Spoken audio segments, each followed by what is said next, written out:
welcome to the Fabulous 413. I'm Cleve Smith. And I'm Monty Belmonte. Happy Pi Day. And also with you. On today's show, it's high maple season, so we head off to the Hidden Hills to hear how the Bay State is doing with the liquid amber with Massachusetts Maple Association President Keith Bardwell at Brookledge Sugar House in Whately. And we'll hear from Rosemary Caine, who took her play about the ties of Emily DIckenson and Ireland to the island itself, along with two folks involved with the production, Barbara Lucy and Bob Bolris. But first... Hey, how are you? Good, and you? Everything is beautiful. It's a good attitude, Congressman. Spring is in the air. I know. It's almost St. Patrick's Day. Try to put a good spin on things. Yeah. You did the Worcester Parade. Are you doing the Holyoke Parade? No, but that's Richie Neal's turf. I know people come from all around, but one St. Patrick's Day parade is enough. My wife said it was a good parade. You only get 5 middle fingers. I said, okay. I said, I'm loved. Beloved. I flipped off my director this week during the middle of our fund drive, so there we go. It's a way to show love in Irish culture. Right. Time for our weekly check-in with U.S. Congressman from the 2nd Congressional District of Massachusetts, Congressman Jim McGovern from Worcester. Before we get into what's going on in your Northampton office, when we talked last week, we were right on the cusp of the State of the Union address. My mother was eagerly looking to see you in your seat during the State of the Union address in the House of Representatives last week. She couldn't see you. I saw the back of your head, your bald pate, shaking the hand of the president as he walked up for an interminably long period of time down that central hall there. Yeah. What was your takeaway from the president's State of the Union address? Well, I thought he was on fire. I thought he did a great job. He was energetic. I mean, it was a powerful speech, and he took on the Republicans. I think he's had enough. The talk after the speech was not, oh, boy, Joe Biden looked old. The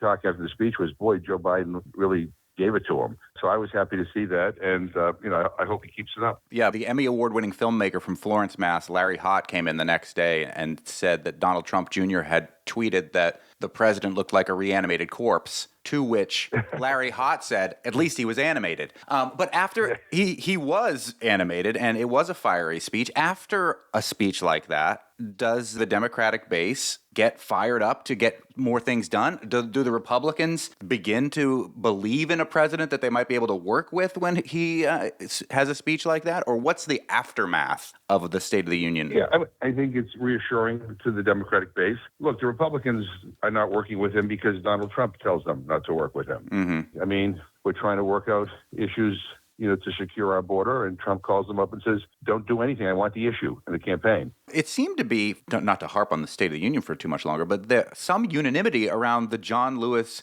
Voting Rights Act, or at least honoring John Lewis in that hall during the speech. And I can't tell if it's the camera angle that I'm watching the speech, through. When you see some unanimity around a topic like that, is there an effort to move something like that forward? There is not unanimity on the Voting Rights Act. I mean, there just isn't. I mean, I think Republicans applauded out of respect for John Lewis, but they are not dedicated to increasing voting rights in this country. I mean, they're just not. And that's a sad reality. And that's why elections matter, and that's why Democrats have to win. As I alluded to before, Congressman McGovern, I drove by Pleasant Street yesterday after getting an email from one Pocky Wieland, who we both know very well and who's asked many questions during this McGoverning with McGovern segment over the year. Pocky Wieland and 5 others at the time. Pocky writes to me and says, "Hi, Monty. We are sitting in Congressman McGovern's office until he says no." She wrote no Monet, which I'm going to put like the little SIC next to it. I think she meant no money for weapons to Israel. Can you ask him about this when you next interview him? What will it take for the U.S. to stop vetoing the UN ceasefire resolution? Now, I know because of the Gazette article by James Petland that you were able to talk to some of those folks that are occupying your office. What was that conversation yesterday like? I've had 2 long conversations. They're not just occupying the office; they're living in my office now. So like day and night, they're in there. Yeah.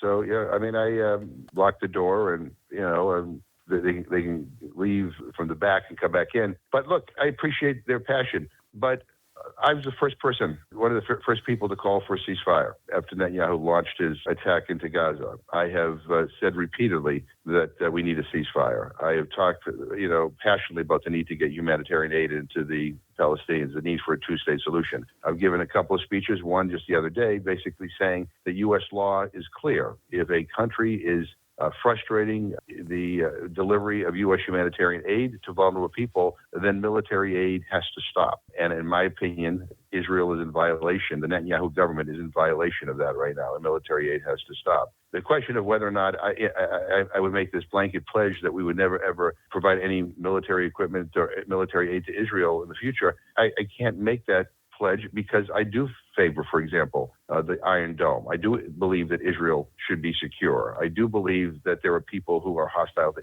Israel. Don't forget, the attack on Israel on October 7th was not an attack against Israel's military. It was an attack against civilians, concertgoers, people, ironically, who were leaders in the peace movement in Israel. I do believe in a secure Israel. I do believe the Palestinians deserve dignity, deserve their own homeland, deserve a life where they can determine for themselves what they want and what they don't want, and I am dedicated to that.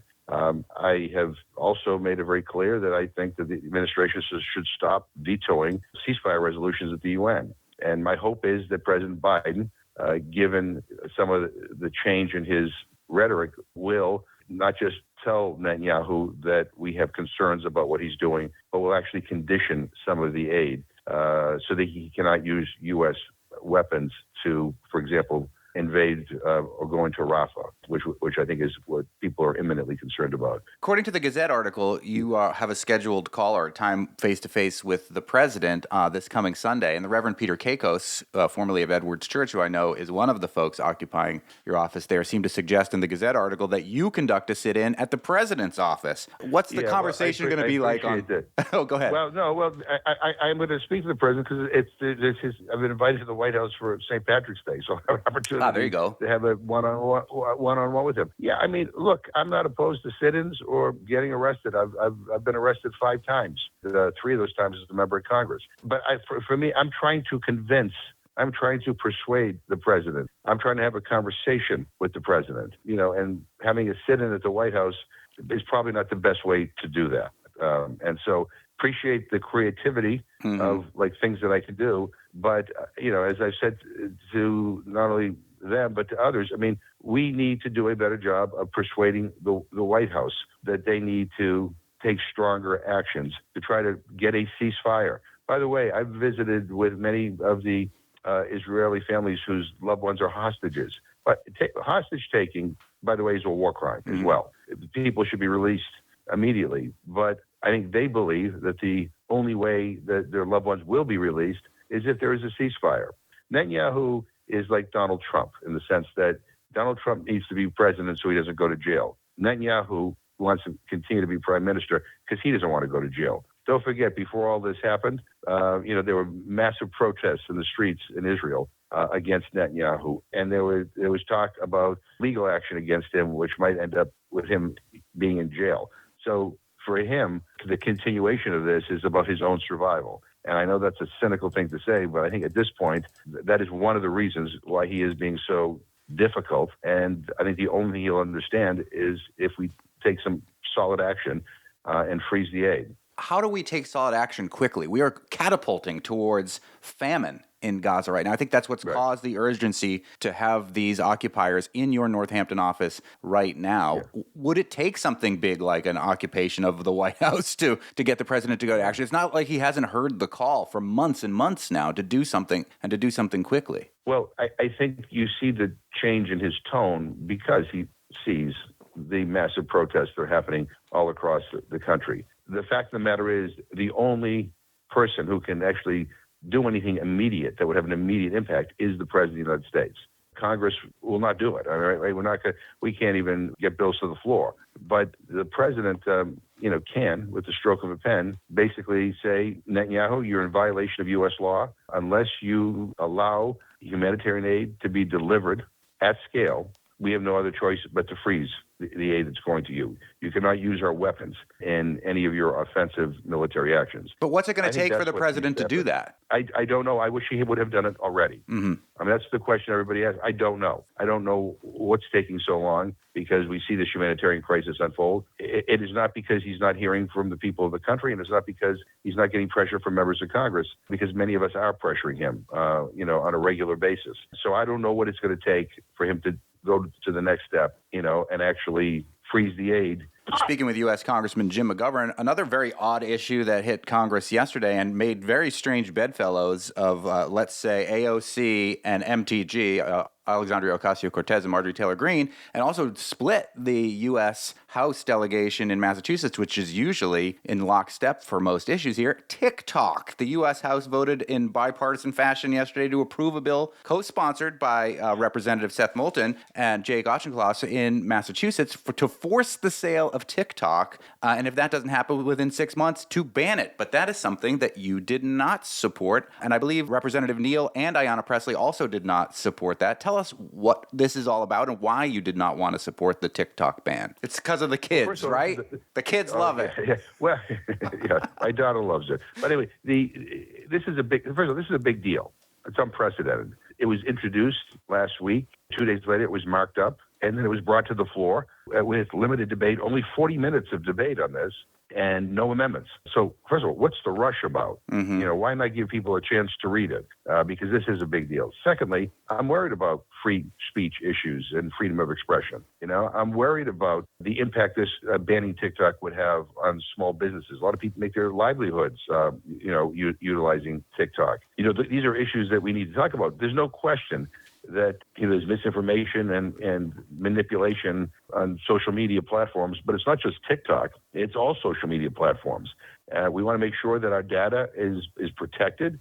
That's not just an issue with TikTok. It's an issue with every social media platform. And if you ban TikTok or if you force them to divest entirely from any Chinese ties, does that mean the Chinese government can't get your information? No. I mean, the Chinese government can go to a data broker, a third party, and pay somebody to give them data if they want to collect data on anybody. So there are some issues that we need to deal with, but selective outrage at TikTok, to me, was kind of silly. And before you do something like this, please understand the implications. I mean, what difference would it have made if we had, spent a few weeks discussing this versus rushing it to the floor? I guarantee you that if you give a pop quiz to the 435 members of Congress and you ask them what was in the bill, what would it mean, on free speech issues or whatever, they'd have no idea. Everybody would probably fail it. So I get it. We have to take some of the concerns that have been raised about social media platforms seriously. But this, to me, was not the right thing to do. And so I voted no. And I stand by that vote. There were only a handful of us that voted no, but it was the right vote. Not to mention the fact, how are you going to watch all 50 episodes of Who the F Did I Marry that came out on TikTok a couple weeks ago? I mean, Part 33, Who the Did I Marry? Well, but I'll tell you, I'm not even sure the Senate will take it up. And if they take this issue up, I think what they will do is something very, very different than what the House did.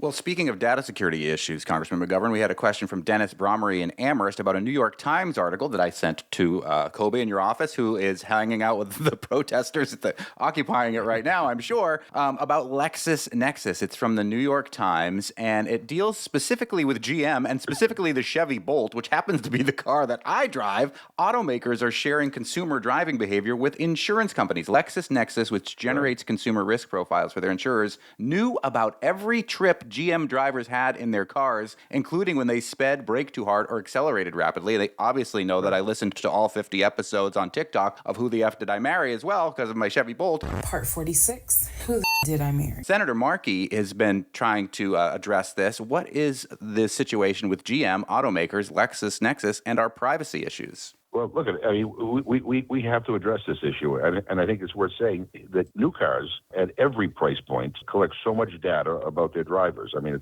it's unbelievable. And as you mentioned, about how fast you drive, even the music you listen to, and more. Yeah, I'm in big trouble.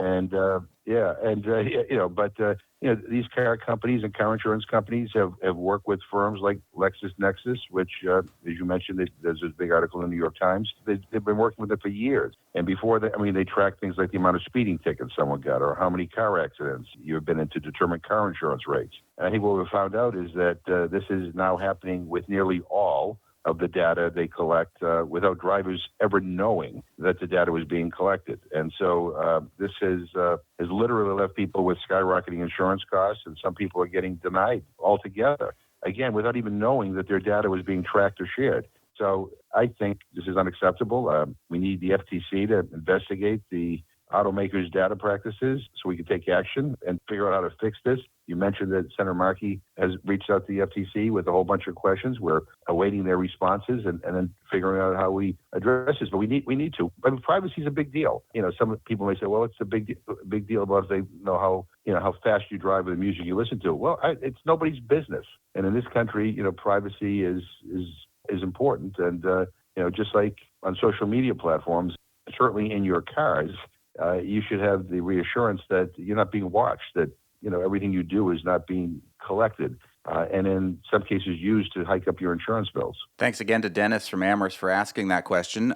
Thanks to the congressman for being so willing to accept those questions. From Dennis, from Pocky, who's currently living in your Northampton office on Pleasant Street, along with other protesters there. I know you got to hang out with Moby this week. I hope you didn't confuse him for me. I mean, we both have the same bald pate. He's a much better musician than I am, and I'm talking about the Plant Act, but he's a fascinating guy. Yeah, he is. And I appreciate his interest in not only promoting more options in the plant-based arena, but he knows he's connecting all the dots about how this is good for our farmers, it's good for our health, and so it was great to welcome him here, and I met his wife, and he came with his dog too. So nice. Well, you never know what we'll talk about here when we talk on McGoverning with McGovern. If you've got a question for the congressman, you can always send it my way, thefab413@nepm.org, and I'll bring it up here on Thursdays. Thanks as always, Congressman. All the best. Talk to you soon. Happy St. Patrick's Day. Good luck with the president. You too. Such a great thing to wish him at the end of that. He's going to have St. Patrick's Day with the president on Sunday, so that's pretty good.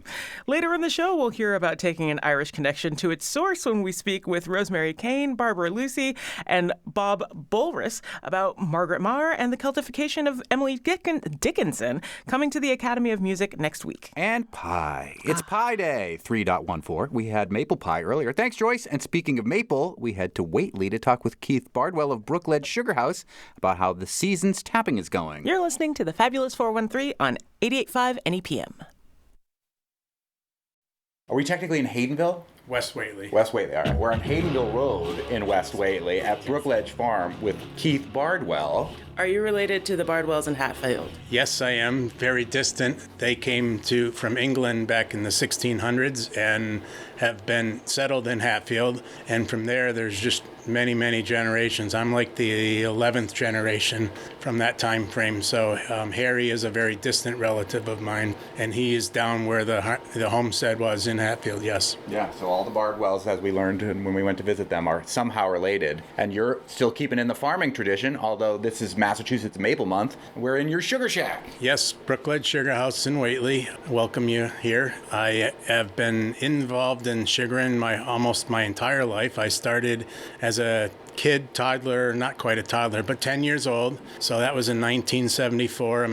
This is my 50th year of making maple syrup. Congratulations! Yeah. At that time, in 74, it was just myself and a neighbor. He and I looking for something to do. That was no cell phones and games like that back in those days, so you played outside. So we were looking to do something, and we tapped a few trees, and our parents helped us out. We would boil it down, get it pretty close to syrup on an open pan, and bring it inside, and our parents would take turns finishing off and helping us there, and we'd make a few gallons and had a blast doing it. Then we like to use the phrase in mapling, I caught the fever. I got a fever, and the only prescription is maple syrup, and I've been stuck doing it ever since. Phil Gorman from CISA has the fever as well. You're still basically at 10-year-old Keith's level of maple sugaring, right? Yeah, that's because my parents aren't alive. They don't finish it off. I've got to do it, so that's plenty.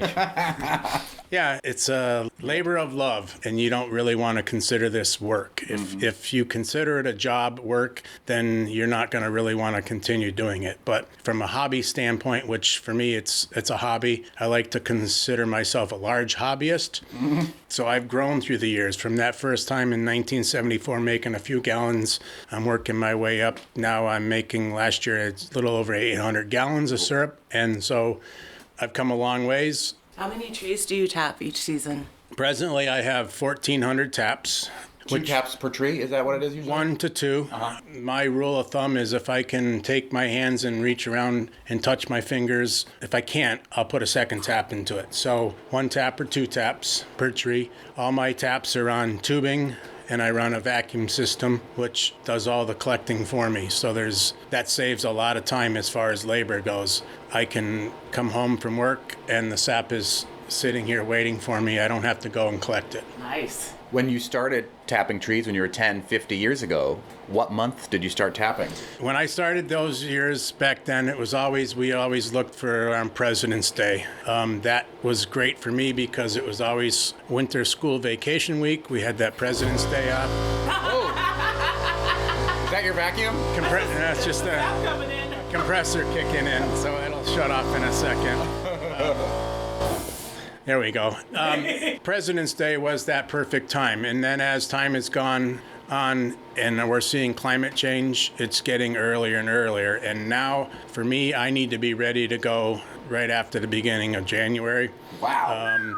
Some years in the last couple of years, I've been tapping right around Martin Luther King Day. Mm-hmm. And so things are changing. And there's nothing we can do about it at the moment other than adapt to it. If you want to sit back and wait, then you're going to miss a lot of the season.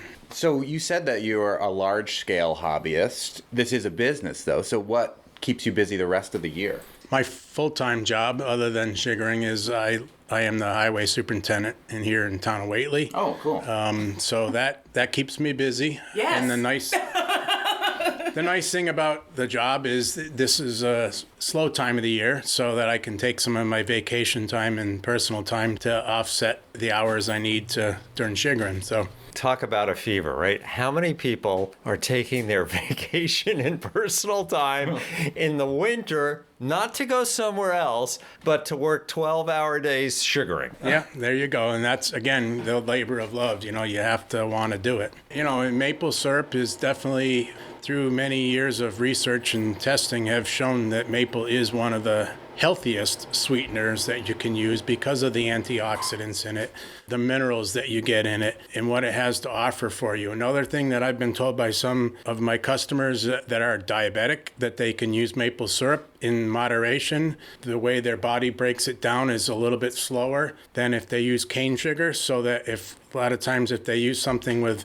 other types of sweeteners, that their sugar levels will spike really quick, whereas the maple syrup doesn't. And so I have some customers that have, mild diabetes that are able to still have a sweetener and using maple, whether it be in their coffee or on pancakes. Can you tell us about maple cream? Because when I go outside of Western Mass and I'm going to visit somebody, that's what I bring to sort of welcome myself to their abode. Yeah, maple cream is a product that is made from maple syrup. You make maple cream by boiling it down a little bit more, removing more of the water, and then you cool it down and then go ahead and stir it once it's cool, and it makes that creamy texture. The word maple cream, there is no dairy in it. A lot of times people think they hear that word cream and they think there's dairy in it. The word cream is only a descriptive word to explain the texture of it.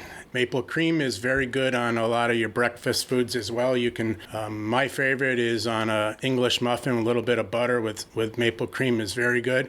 Certainly, if you go to any of the fairs around, maple cream on fried dough is nothing better than that. Yeah. It's so dangerous that it's like I will allow myself to have it once a year, and it's at a fair. Pretty much. So maple cream is a very good product. A lot of times people don't know much about it. They might be more exposed to maple candy. Maple cream is usually boiled to about 233, 234. When you get into maple candy, you're going to go about 244. And then if you continue and boil it even more to around the 260-degree range, you can make granulated sugar, which has had all the water removed out of it, which at that point in time, the granulated sugar is a product that can be used, even swapped with regular white sugar. So I'm curious, how far back do you keep your maple syrup? I know some people, they just love to keep one bottle of previous years each year going, just to sort of have a reminder of what that year was and the flavors. I don't really,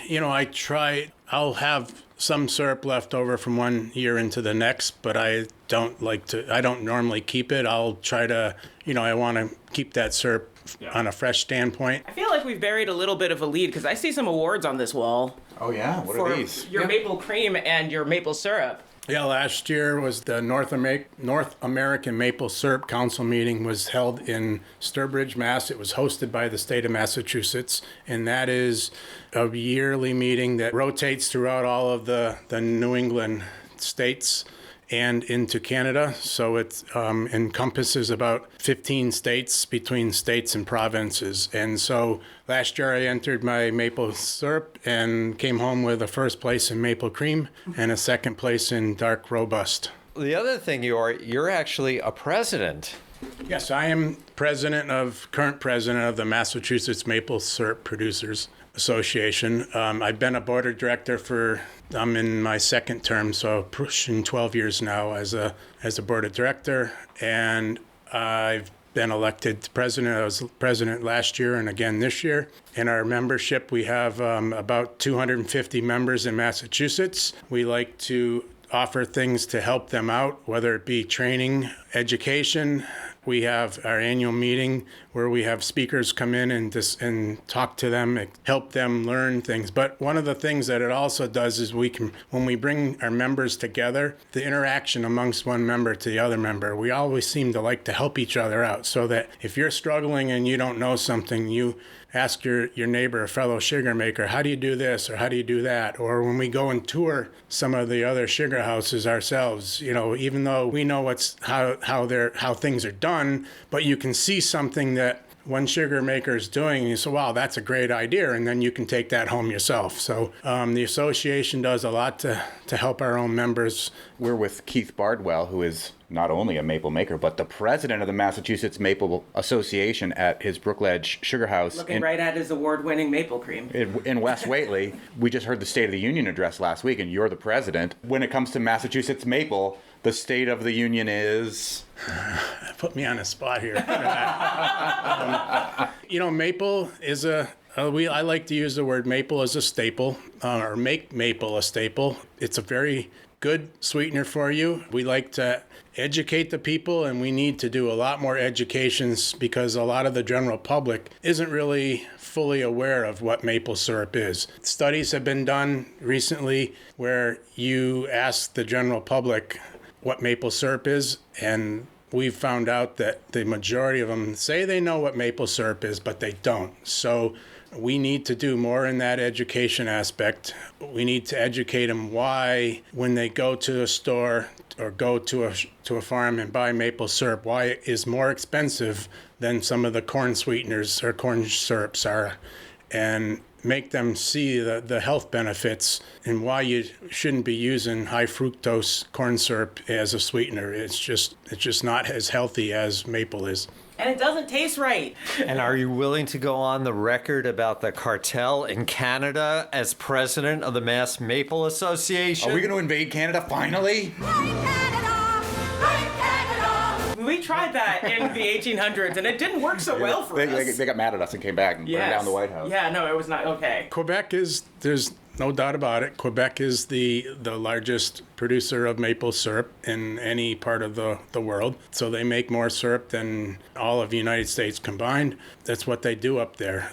They have what's called the PPQA, which used to be the Federation, and they do a lot of things up there to stabilize the prices, where their group will go out and set prices and purchase it. Sort of a comparison is how milk is done for the dairy farmers in Massachusetts or in all of the United States, where the government sets the prices. They try to stabilize it. And so to a certain extent, what happens for the wholesale prices here in Massachusetts depends on what happens in Canada and how their season is, because that really drives the national prices, so to speak. But Canada, I certainly have nothing against them. They make good syrup. Not quite as good as here in Massachusetts. They sell it in cans. It's weird.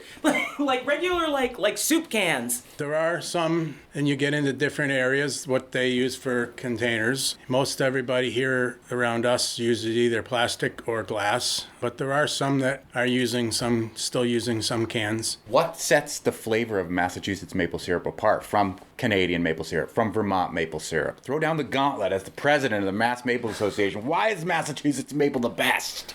It's because it's made right here in Massachusetts. And when you want local syrup, there's nothing better than Massachusetts syrup right here. So we haven't asked you how has the season been and where do you think you may end up? The season has certainly slowed down a little bit with this higher temperatures in the last week. However, I still feel I've got a few more boils ahead of me. Overall, I'm pushing my average. So I always like to strive for a half a gallon of syrup per tap. And at the moment, I'm at 4/10, so I'm closing in on that half a gallon.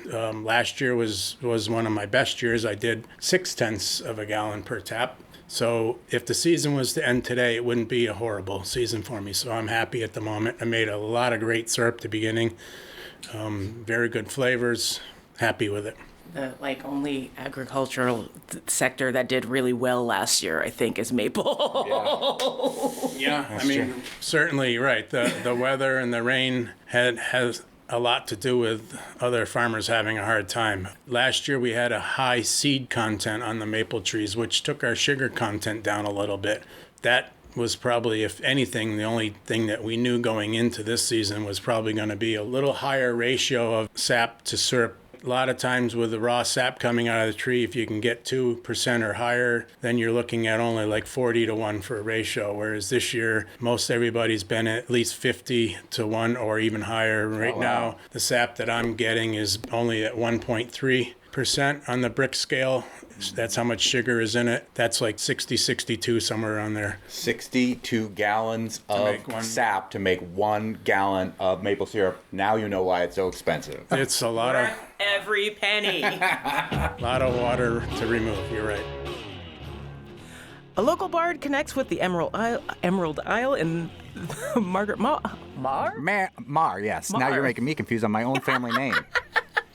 Sorry about your family.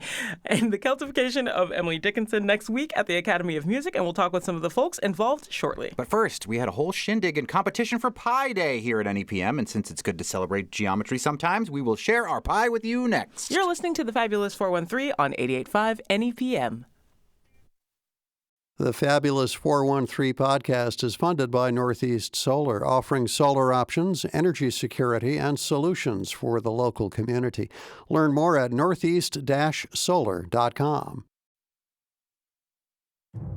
And now, ASAP Science presents 100 Digits of Pi. 3.14159, this is pi, followed by 2653589, circumference over diameter. It is Pie Day, and in the NEPM kitchen, there are a dozen pies. Welcome to Pie Day, the international celebration of all things irrational. That's NEPM CEO Matt Abramovitz. We're so lucky to have our celebrity judges. First, we have Jesse Sierra Ross, who you may see from Channel 22, right? Woo! And also Jeffrey Saltzman, our actual mathematician here. And I want to also acknowledge Joyce for pulling all of us together. Yay! And so, as you know, the judges are going to be tasting every single one of these pies. And then deliberating and recovering in the green room and to reveal the winning pies. So they don't know who made which pie. So they're only going to be judging on all the normal things. What are your categories for judging? Jeff has this big spreadsheet. Okay. It's kind of scary, I hate to tell all of us. Yes, thanks to the Port Jervis, New York pie tasting contest download. We have the following categories is the overall appearance. There's taste, flavor, strength, mouthfeel, taste of crust, aftertaste. No Splenda, please. Overall impression, memorable. How memorable are these pies? Is the pie impressive? And that's sort of subjective, obviously. And finally, the level of creativity, which is probably our most subjective category here. But we weight that pretty heavily. So that's how we're going to judge things. And so the winning pie maker will receive a $50 gift card to the Florence Pie Bar. And there's also runner-up prizes for second and third. So congratulations on a great pledge drive season, and thank you all for being here, and may the spring weather bring us all sweet things. Let's dig in. The guess we should let the judges go first. I think we are going to, right? I guess. You have to let them go first. That would be weird if they got like the leftovers of the pie. Then you could sway their vote. You'd be like, this one in particular is so good. I wanted to eat ice cream with my pie, but I think they're... Is there ice cream in the freezer? No, it's out. It's ready to go, but I think they're going to try them without anything, it seems like. For fairness, I suppose. NEPM News Department's Elizabeth Roman. Which one's yours? I made an apple pie. Nice. It's got a design of a pie on it, like the numerical pie. Nice. I'm trying to sway the mathematician. Yeah, you got it. He's got a white lab coat on and everything, so I mean, like, he's gonna be swayed by that. That is the most mathematician man I've ever seen in my life. Is it the lab coat and the bow tie combination? I would say, yeah. He's like right out of Central Casting. He also has a spreadsheet on a clipboard. Is he an actor? Is he a real mathematician? I think he was in the Blinded Me with Science video, wasn't he? Probably was. That guy was actually a real guy. He was sort of like Bill Nye the Science Guy, only in England on TV. And so Thomas Dolby said whenever he ran into the guy, he said, oh, how's it going? Oh, bad, Dolby. Everywhere I go in the United States, someone comes up behind me and yells, science! Science! Khalees, without telling the judges, you made a pie. What's your pie? I'm not admitting to my pie. Why? Because I don't want to. All right. Because I didn't follow the proper protocols. I didn't think this was going to be judged. I thought I was just going to bring a pie for people to enjoy. Oh, well. And the fact that this is a competition kind of turns me off. You know which one I made. Yeah, I know. What did you make? I'm not. You're not saying? No, I'm not saying. Who made the gluten-free crust, buckwheat crust one? No comment. It wasn't me. I don't bake. Kari, did you make any of these? I did not. Yeah. You and I will just enjoy them. Yeah. Well, the next time, I'll bring my sweet potato pie. Judges, is there a clear front runner at this point? Not yet. You know, I tend to skew sweet, but that might be my personality. Okay. As a mathematician, how many numbers of pi do you know off the top of your head? Oh, I don't remember that many. What I do is I have a formula, though, that I put on my calculator whenever I want it. Oh, okay. So if you take the fourth root of 2143 divided by 22, you get an approximation that's good to about 10 digits. I don't understand anything you just said, but I believe you. You have a lab coat on. Khalees and I had to leave the NEPM kitchen to go record somewhere else off campus, so Matt Abramovitz recorded the winner with his iPhone. What do we have? A total of, was it 14 pies? 15 pie entries. Yes, so number 2 was unanimous. Gorgeous crust, gorgeous filling, tart, juicy, cinnamon, my personal favorite, and to see it recreated in someone else's lens was marvelous. It is the classic apple pie. For second place, very good! That second place pie was Elizabeth Roman's. The first prize winner. It was a dark horse. I saw it, I was intrigued, I love the colors, I love the concept, and it's a savory pie. It is the goat cheese pie for number 1 with the buckwheat crust. Appreciate that it was gluten-free for all of our gluten-free and grain-free friends. Who is the baker? Yeah. Is it you? No. Who was the baker? I made that pie. Khalees made the pie after a recipe that came to you when? I had a dream about this pie. And then you just made the dream pie a reality, and it won in our pie day thing. I have weird dreams about food, and then I go out and make it. I think we've already mentioned that on this show. I think we have. This mentioned is the first time. canapé one. Yeah, you made dream canapes on the wine tasting, and now you made a dream pie, and it was number 1. Yeah, but I know how I want to tweak it so that it's better the next time. Congratulations, Khalees. Thank you. Coming up, I was not expecting that. The Celtification of Emily DIckenson. We'll talk with wild Irish woman Rosemary Caine and 2 of the folks involved in the project, Barbara Lucy and Bob Bolris, who I might be related to. You're listening to the Fabulous 413 on 88.5 NEPM. Now we're blue, oh who knew, 7,950 and then a 2.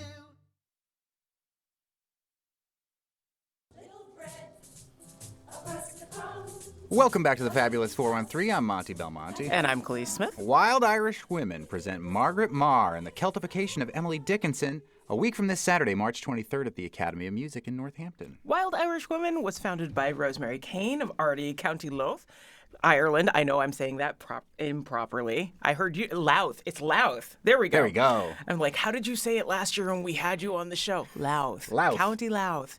Ireland. The ensemble comprises musicians, actors, and singers who have been together since the early 2000s. Its mission is to illuminate through original music and story the lives of Irish geniuses of literature and legend, saints and sinners included. Rosemary Caine joins us. We're also joined by Barbara Lucy, who was a non-performer when the show went to Ireland and is now now joined the performance in the choral ensemble. We're also joined by Bob Bolris. He is the great-great-grand-nephew of said Margaret Maher, and possibly a relative of mine because my Irish side is Maher, and it's from Massachusetts, but your Irish side, the Mahers, are from Western Mass. I'm from the eastern part of the state originally. So first of all, Rosemary Caine, tell us about how you encountered this story of Margaret Maher and her connection to Emily Dickinson.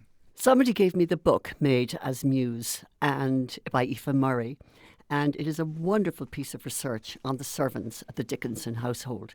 But one servant stood out in particular, and of course I fastened onto her story, Margaret Maher. She was with the Dickinsons for 30 years at a time when the Dickinsons were anti-Irish, help wanted, no Irish need apply. Mm-hmm. And she just ingratiated herself, particularly to Emily. And I think that we speculate that because we know of other grand houses where class distinction among the servants somehow gets annihilated in the kitchen when they're doing their baking together. Mm-hmm. And Margaret, by all accounts, was extremely independent-minded, very clever, did all kinds of other jobs. And eventually, in the show, we have her kind of taking charge of Emily. And because Emily is in many ways not really able to take charge of herself, is reclusive, doesn't want her poems to be published. And somewhere in that story that comes down, we believe, through the integrity of word of mouth in the Bolris Maher family, is that upon her deathbed, she wanted the poems burnt. And Margaret said, well, I come from the land where we're not really into burning poems. We really actually like our poems. And they last for generations, and we quote them at parties and in the pubs. So I'm not going to have Emily burning any poems. Now, Bob. The story goes that Emily entrusted 1,600 poems to Maggie, which she put in the case that she brought over from Fettered upon her arrival. The instructions for Emily were, upon my death, burn my poems. Emily would not do that. Margaret, right? Yeah, by the time of Emily's death, she had like 3 poems published in the Springfield Republican or whatever, and Maggie had 1,600 of them. Maggie then gave them, she knew what to do with them, she gave them to Emily's brother, who then, they then got out into the world. But there's various aspects of the Emily-Maggie relationship that's particularly important, not the least of which is the fact that after Emily's death, it took a while for poetic critics to understand her poetry. And it wasn't until they realized that there was an Irish lilt that operated in the internal rhyming structures of these poems that Emily really came into her own as America's greatest poet. And Bob, you went to go see this production at Hawks and Reed, right? And then introduced yourself to Rosemary, said that you are what's your relationship to Margaret Maher? Well, Thomas Kelly married Emily's sister, Mary. Okay. So Emily then became my great aunt. Margaret Maher is your great aunt. Cool. My mother is a Maher. Don't look up my credit card information with the mother's maiden name or anything like that. Yep. Mine are from the eastern part of the state. You're from out here in Western Mass. And then tell us how you, Barbara, are involved in the story of Margaret Maher, the Celtification of Emily Dickinson, which will be performed with music and the poems of Emily Dickinson, and part of this very local story at the Academy of Music next weekend. Well, I first heard that there was going to be this tour of Ireland from Bob, who is my next-door neighbor, actually. It's a very small world. Yes, it is. But I wouldn't want to paint it, as Stephen Wright says. And then I think I heard the very same day when I was at a Young at Heart event. Which Rosemary Caine is also part of. I heard directly from you, Rosie, about it. Anyway, I signed up immediately because I'm half Irish also. And I hadn't been back to Ireland in 30 years, so I was very eager to go. And so I went as a non-performer and enjoyed immensely all the places that we went. We went to Belfast for the first time, got to see Tipperary and County Clare. And the performance happened 4 times. I was able to be front and center for one of them and really loved the music immediately. And then I got invited by Rosie when we got back to the States to join the Wild Irish Women for this production, so I was thrilled. And this production will happen next Saturday, the 23rd, at the Academy of Music. Rosemary, why immortalize this connection in music format, in a theatrical format with music, as opposed to just having it just be theater?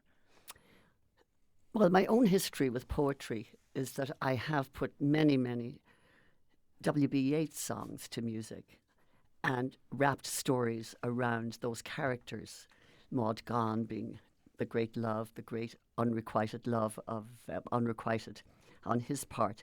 So and when I started to play the harp, which I didn't start until I was in my early 50s, somehow when I would be looking for a melody, it seemed that the melodies were there in the strings. They were both in the lyrics and it just seemed to come easily to me. So when I looked through, I can't say that I went through all 1,800 poems of Emily's. I found poems that had the kind of meter that seemed compatible with the way I write music. And then I was able to kind of wrap the story of this relationship, this burgeoning relationship between Emily and Maggie. And so what came out of it was this about 75-minute piece. And we have a 7-piece chorus, and we have 2 characters, one who plays an actress who plays Emily, Stephanie Carlson, and Mo McElligott plays Maggie, and a band of 5. And it somehow came to be what it is. And after our time in Ireland, I sort of was emboldened to jump into this 800-seater. Now, it is a bit of a daunting thing. It's a big theater. To think about 800 seats. So that's why we're here. If the story interests you, you could consider going to the show. I won't tell you anymore. We're speaking with Rosemary Caine and Barbara Lucy and Bob Bolris, who are part of, in one way, shape, or form, Margaret Maher, the Celtification of Emily DIckenson, which is happening this Saturday. Barbara, a week from this Saturday. A week from this Saturday. Are there things that you saw on stage when you were a audience member that you are bringing onto the stage as now a chorus member, as a participant in the production? I was completely captivated by the music and the way that the family of melodies that Rosie wrote really enhance and complete the poems of Emily in a certain way and make them, if they can be, even better, and send them right to your heart. You know, the lyrics, the way the music carries the lyrics, it speaks directly to your heart. And the relationship between the 2 actresses as the actresses play them is beautiful and very caring. And somehow the music just surrounds this whole growing intimacy from these people of different classes and different countries, and Rosie embraces it all with her background. So I had never heard Emily's poems put to music. It may have happened before. You can sing it to Gilligan's Island. But they seem particularly ripe for that kind of treatment and for this whole story, which tells the story. You know, there are lines as well as singing, and it does tell the story of how they came to depend on each other and how they both appreciated language in the same kind of way. And I think that was their bond. And I think it shows how Emily's worldview was influenced also by this servant. In an Irish friend. need not apply type setting, Emily Dickinson and her family embraced the Maher family. Do you feel a sense of pride, Bill Bolris, who's a member of the Maher family, that your family helped potentially to preserve this legacy of one of America's greatest poets? We were going to go to Ireland in 2018, and early in the year, the Amherst Irish Association was having a meeting, and my wife, Margaret Carsley, who did a lot of genealogy work to establish our connection, brought me to that meeting and introduced me in my relationship with their patroness. They descended upon me like I was Bono. You mean they were going after you for tax evasion in Ireland? Oh, sorry. No, that's maybe how they think of Bono in Ireland. Well, Bob, it's great to know somebody who might be a member of my family here. Thank you so much for coming. Barbara Lucy, good luck in your first performance of this a week from Saturday. And Rosemary Caine, as always, a pleasure to have you in the studio with your wonderful music and this incredible play, Margaret Maher and the Celtification of Emily Dickinson, a week from this Saturday, just post St. Patrick's Day. Yes, but worth it. Yeah. Thank you so much. Sure. Great to have you. I'm Monty Belmonte. I'm Clee Smith. We'll see you tomorrow on the Fabulous 413. Don't forget.